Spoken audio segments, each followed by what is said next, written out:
It all started in the pantry at work, during a casual chat with my colleague. He mentioned that his relative was renting out a room, a fully furnished place in a prime location for half the usual rent. There was just one catch. The room was rumored to be haunted. But I was desperate. My aunt's house was under renovation for 3 months, and I needed a place at the last minute. With my savings nearly depleted after moving to a new city, I had no other options. When I told my colleague I was interested, he immediately advised against it. He insisted I shouldn't move in, but I brushed off his concerns. "I don't believe in ghost stories," I told him confidently. After much persistence, he finally gave me his relative's contact number. I moved into the studio over the weekend, and it was everything I could have hoped for: bright, spacious, and surprisingly stylish for the price. The room had a cozy warmth to it, with soft lighting that made the space feel inviting. It wasn't just a single room. It had a small but comfortable living area, a compact kitchen, and a modern bathroom. Perfect for a single person, or even a couple. The furniture was sleek, and the landlord had even added a few decorative touches that made it feel less like a rental and more like a home. As I unpacked, I couldn't stop smiling. I had made a smart decision. This place was a steal, and I felt lucky to have found it. For the first 3 weeks, everything was great. Nothing strange happened, and nothing felt off.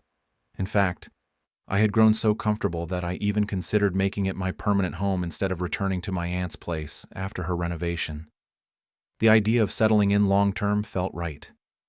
Then came that weekend night. I was lying on the sofa, enjoying a rare moment of pure relaxation when my phone rang. It was a friend from my hometown. We usually called each other 2 or 3 times a month, but this was the first time he had reached out since I moved into the studio. Excited, I answered immediately, eager to tell him all about my new place, how amazing it was, and how unbelievably cheap the rent was. This incredible studio, located in a prime area, cost only half the market rate, all because of a ridiculous rumor that it was haunted. But instead of sharing my enthusiasm, he sounded concerned. He said he had a bad feeling about this and suggested I leave once my aunt's place was ready.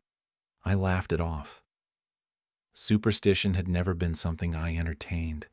Ghost stories were just that, stories, figments of people's imagination. After the call, I went to bed. Tomorrow was Monday, and I had work. Before sleeping, I plugged in my earbuds to charge, as I always did. The next morning, on my way to work, I reached into my pocket for my earbuds at the train station. Listening to a podcast during my commute had become part of my routine. But when I opened the charging case, there was only one earbud inside. That was odd.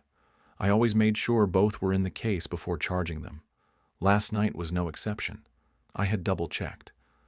Brushing off the unease creeping into my chest, I went about my day. But that evening, when I got home and started preparing dinner, something even stranger happened. I found the missing earbud. It was inside the refrigerator. I tried to laugh at myself. Maybe I'd been too tired and absent-mindedly put it there. But deep down, something felt off. The next morning I woke up late. My alarm hadn't gone off.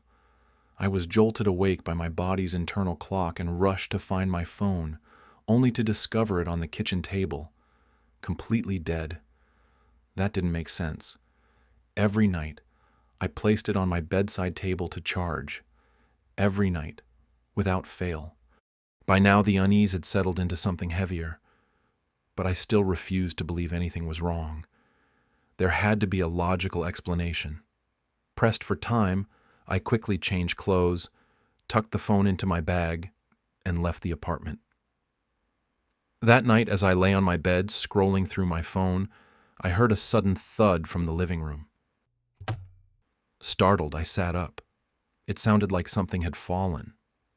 Steeling myself, I walked out to check. A painting that had been hanging on the wall was now on the floor. I picked it up and hung it back in place, telling myself it had just slipped.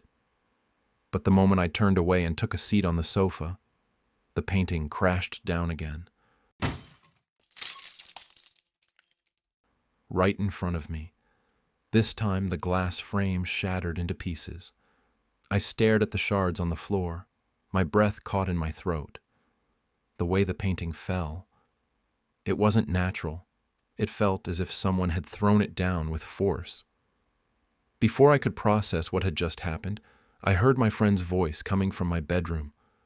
My stomach turned to ice. My friend wasn't here. He was miles away. I rushed to the bedroom, and to my horror, the voice was coming from my phone. The screen was lit up.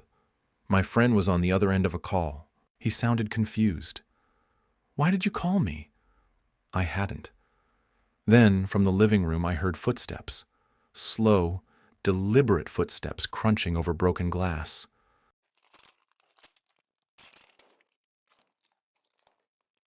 A chill ran through my body. Something was in the apartment with me.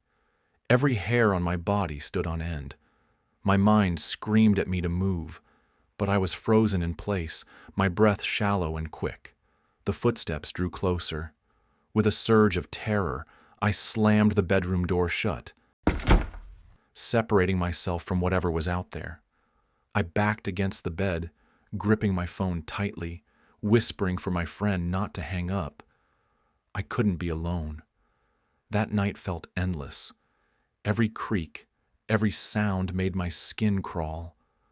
I stayed awake, pressed against the wall, waiting for the first light of morning. As soon as the sun rose, I made my decision. I needed to leave. I called my landlord immediately, told him I was moving out, and even offered to pay for the broken painting. He simply told me to leave the key in the mailbox. That experience gave me 3 nights of nightmares after moving out, each one taking place in that apartment. I had recently moved into a small rented room near my university campus. The location was ideal, close enough to walk to class, with just enough quiet to help me focus on my studies. The room was modest but comfortable, and everything seemed to be going well. The only thing that struck me as odd was the atmosphere in the building. The neighbors were cold and distant. Most barely acknowledged my presence, avoiding eye contact or quickly retreating behind closed doors. It felt like an invisible barrier separated me from everyone else. Everyone, that is, except for the old woman next door. Mrs. Elaine was the only person who treated me kindly from the first day I moved in. I would say she treated me like an old friend. She was around the same age as my grandmother, but she insisted I call her by her first name, Elaine. She often greeted me with a gentle smile and occasionally brought me baked goods, mostly soft cakes that smelled faintly of vanilla and cinnamon. Sometimes she even offered me home-cooked meals like beef stew or spaghetti. Her kindness warmed my heart, reminding me of my own grandmother. Despite her age, she must have been close to 80, she was surprisingly active. She had short, silver hair curled neatly at the ends, wore pale, hand-knitted cardigans, and had a soft but alert gaze in her hazel eyes. Every morning, she took slow, deliberate walks in the garden behind the building, circling the narrow paths. But, perhaps due to her age, her memory often faded. I had introduced myself as Brian, but she always called me Brendan. I corrected her a few times, but she would quickly forget and continue calling me Brendan with her sweet, warm smile. Eventually, I gave up correcting her and accepted Brendan as a sort of nickname. A name is just a form of address, right? As long as you know someone's speaking to you. I genuinely appreciated her warmth. We'd exchange a few words now and then, and I learned that she lived alone. Her daughter visited every weekend, though I rarely saw her, since my weekends were usually packed with part-time work or outings with friends. One particular weekend, I decided to stay in and work on an assignment with a looming deadline. I worked through the day, and by evening I was exhausted. As I leaned back in my chair to stretch, I heard voices outside my room, faint and muffled through the walls. Among them, I recognized Elaine's warm tone in another voice, softer and more hesitant. It must have been her daughter, saying goodbye after a weekend visit. Feeling grateful for Elaine's kindness, I decided to step out and greet her daughter, perhaps to let her know how much I appreciated her mother's thoughtfulness. I wanted her to know that if Elaine ever needed help, she could count on me to return the kindness. As I opened my door, Elaine spotted me and lit up with a cheerful smile. Her daughter stood with her back to me. Elaine called out happily, as usual, using Brendan instead of Brian. She invited me to share some cheesecake, saying her daughter had brought it over. I smiled and responded politely. After spending this much time around her, I had come to accept the name Brendan. It didn't really bother me anymore. It had become a part of my life here. As her daughter turned around, I noticed something unsettling. Her face was pale and her lips quivered slightly. Her expression was tense and wary, an odd reaction I hadn't expected.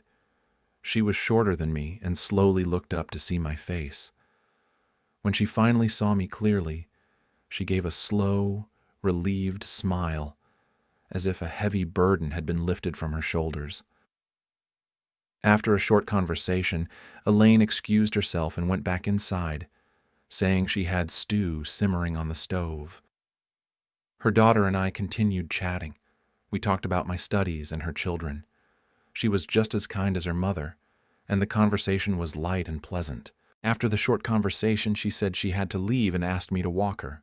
I agreed and accompanied her to the building's gate. Before she left, she lingered and looked at me with a troubled, apologetic expression. She hesitated, then finally spoke, apologizing on her mother's behalf. She explained that Elaine was quite old and that there were certain things they chose to keep from her to avoid causing her distress. She hoped it wouldn't bother me. I was confused. I asked what she meant. I hadn't expected this kind of conversation.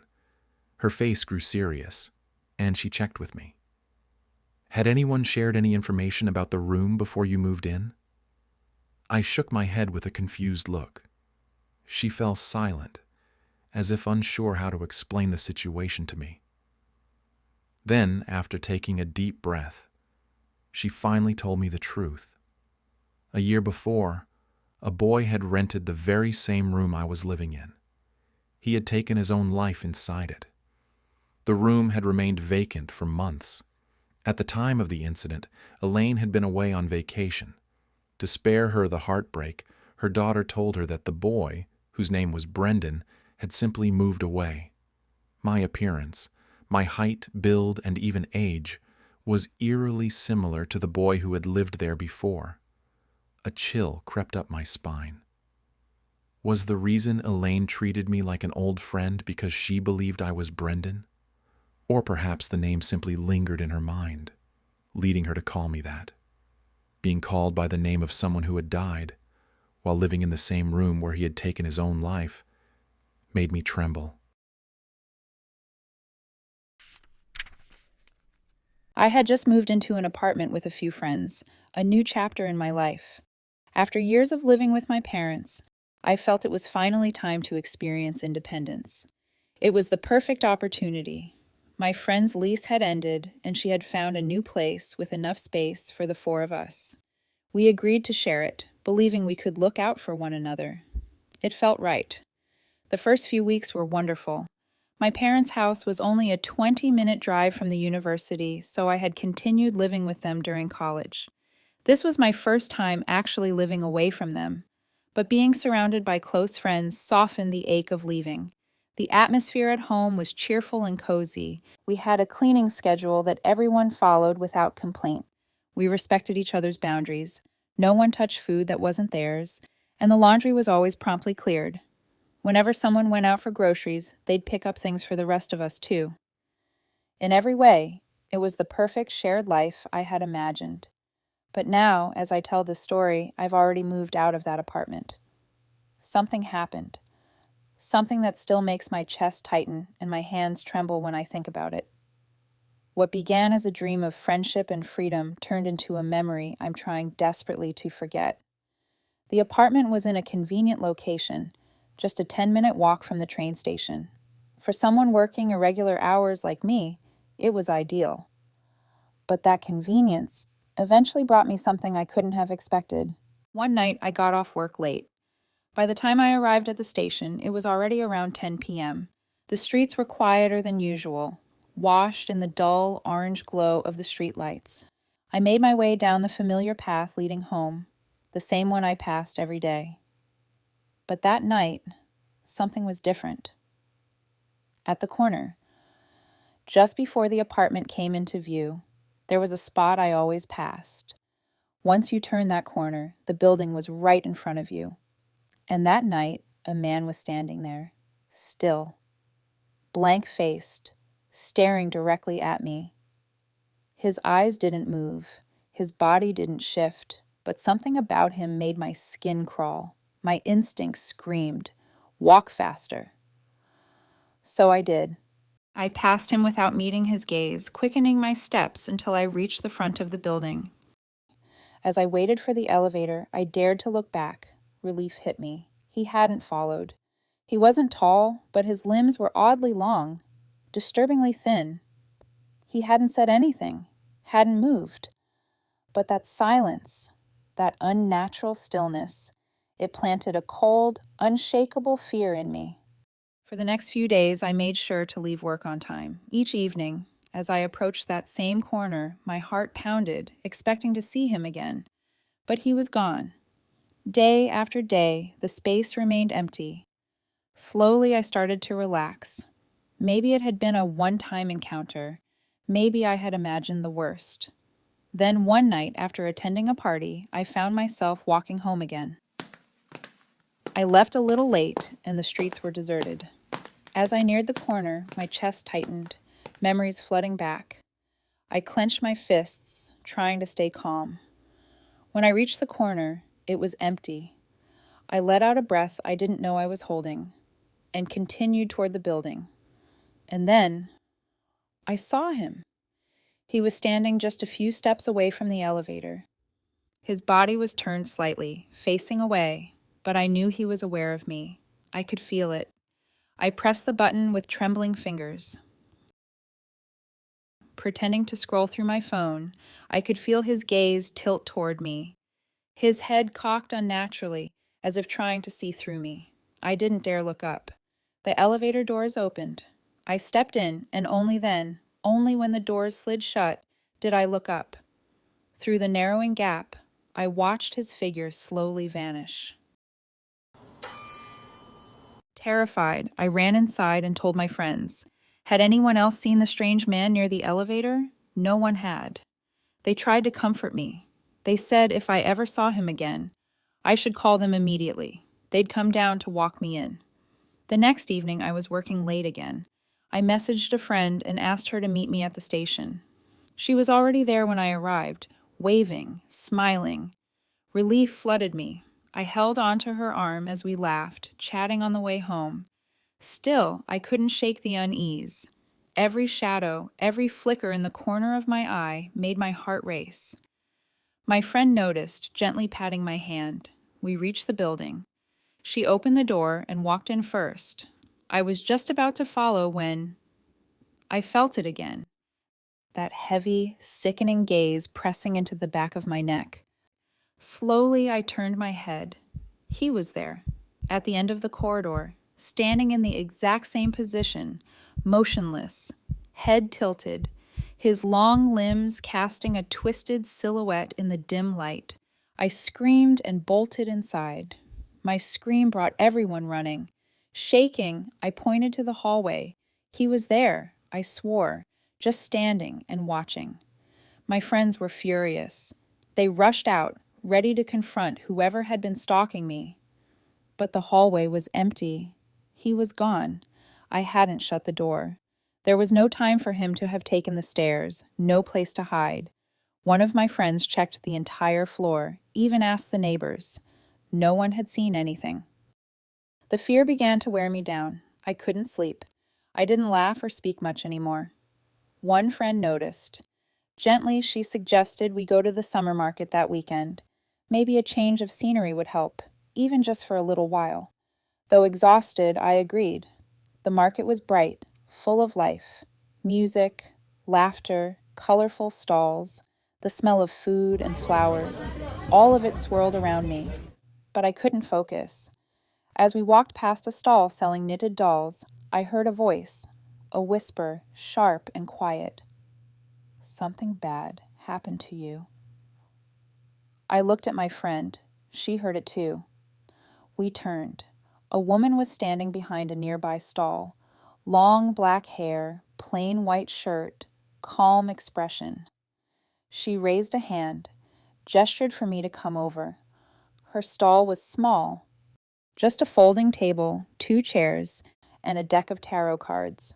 She motioned for me to sit, to draw a card. I hesitated, then reached out. The 8 of Cups. She looked at the card, her smile fading. The problem you're facing can't be solved, she said, but it can be escaped. Her advice was simple. Leave that place. Panic rose in me. What about my friends? I asked. What would happen to them if I left? She sighed and asked me to draw another card. This time, I hesitated longer. The Tower. She stared at it, then looked at me. You're the one being followed, she said. No one else is in danger. If you leave, it will end. I looked at my friend. We didn't know if we could trust her. The woman quietly gathered her cards and spoke one last time. You're the only one who sees him. No one else has, have they? She was right. That evening, we told the others what had happened. Without hesitation, they helped me pack. One offered to drive me back to my parents' house that very night. I arrived just after midnight, my arms full of bags I hadn't expected to bring home so soon. My parents didn't ask questions. They just held me. After that night, I never saw him again, just like the woman had said. My old roommates and I stayed close. They found someone to take my place, and life went on. We still hung out, still made memories. But whenever they hosted gatherings at the apartment, they never invited me. We all knew I shouldn't go back there, and I never did.